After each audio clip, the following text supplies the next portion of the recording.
Hello, in, come. Right, it's Monday morning and I am sick. I have a bad cold, I have a head cold. And so I may not make any sense this morning, even less than usual, because my head feels like it's packed full of cotton wool. And I have been sick since Wednesday. But that's how it goes, you know. Nobody gets over things fast. Now, I have much to tell you, starting with Ed Balls leaving the Strictly. Now, I blame Nigel Farage and Mike Pence because they are bastards and they ruin all that is good. And it is very sad. I mean, like, we voted for him, didn't we? He's nodding. We did. We voted for the judge as well. But anyway, sure, look it. He had a good run of it. Now, I can see you're admiring my top. I will explain to you. It looks like a Vivetta one, doesn't it? Which, you know, Vivetta is very dear. But oh no, I am canny. I have gone on the dodgy Chinese site, Dezal, D-E-Z-Z-A-L, and got it for half nothing and dirt cheap. Well, not exactly half nothing. It was $77. And then when Steve came from DHL, you know Steve, he had to charge me another €20, €22, so it wasn't as dirt cheap as I thought. But still, compared to the Vivetta prices, it's lovely. It's grand, very affordable, and very nice. You see, I like all that kind of magically stuff. You know, very childish. So what can I tell you? I read a book. Right, I'm going to talk to you about this book. It is called Inside Vogue, and it's by Alexandra Shulman, who is the editor of Vogue. Now, did you see the documentary? There was a two-part documentary by this man who, I don't know, he made the whole thing feel very tabloidy, and he was kind of talking like he was Ross Kemp going undercover in gangs in Sao Paulo, you know, whereas like he was in offices in Hanover Square. So he annoyed me, but she didn't. I thought she came across as gas in the documentary. She came across as very, in my opinion, Eeyore-ish, kind of quite, oh.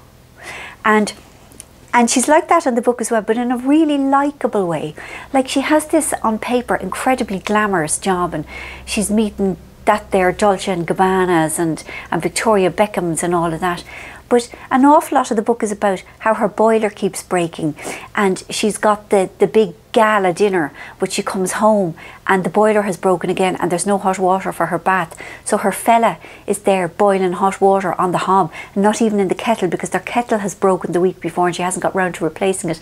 And it's just, she's really likeable and very ordinary. And also, I mean, it kind of breaks my heart. She's a self-described hefty girl.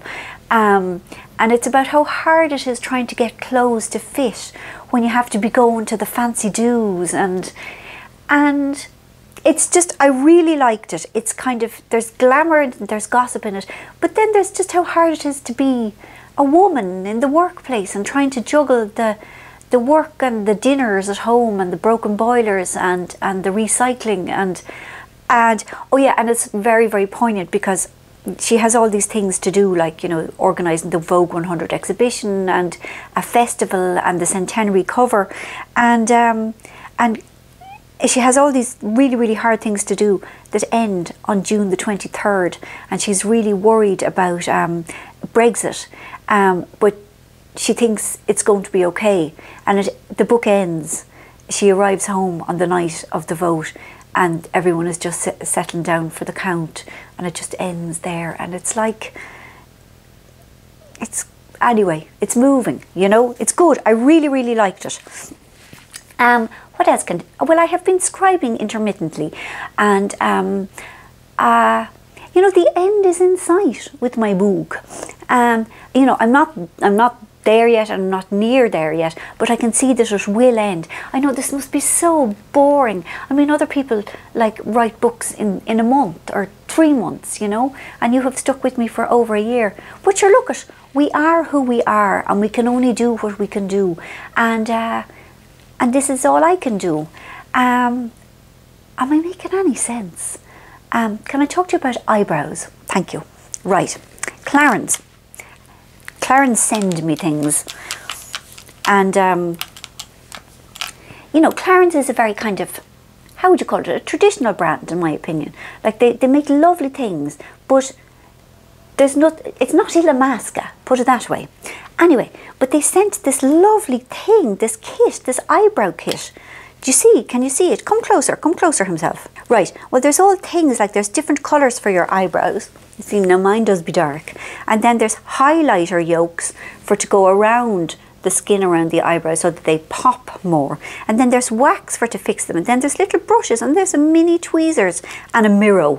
I mean, I think that would be a lovely Christmas present. I might give it to people, not this one, obviously. Yeah, no, they're excellent, excellent eyebrows, all things considered, considering they're mine and they're lopsided. And then this other very innovative thing from them, which you'll like it, you will if you're my age anyway, because it will remind you of things. Do you remember them clicky pens that would give you the different colours? And in the 70s we thought it was so innovative and modern. Right, now, this is for your blue eyeliner. Do you see? And now a blue one comes up, and I will show you now. See? See, blue, isn't that lovely and blue? Right, now I'm going to blow your mind to do a sort of a reddy one. This would be a sort of a lip liner, I think. Here we go. See? In my ancient hands. I really need to put on hand cream. Look at them, they're falling apart. Now we're going to do black. This now, if you wanted to do black eyeliner. You see? And then there's a brown one. And see the lovely clicky noise and the twisty noise. So I think that's really cute and sweet and fun and potentially useful even. One more thing to show you.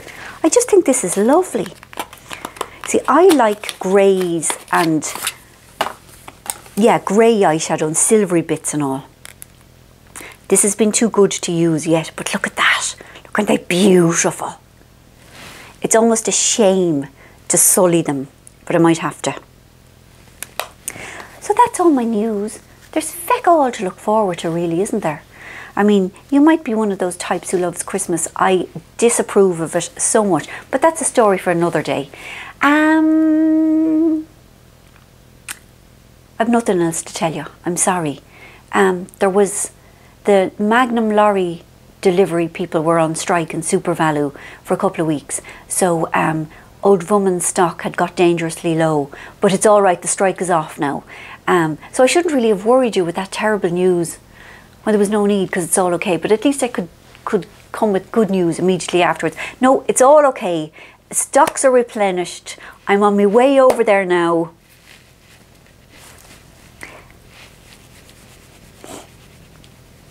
Have a nice week.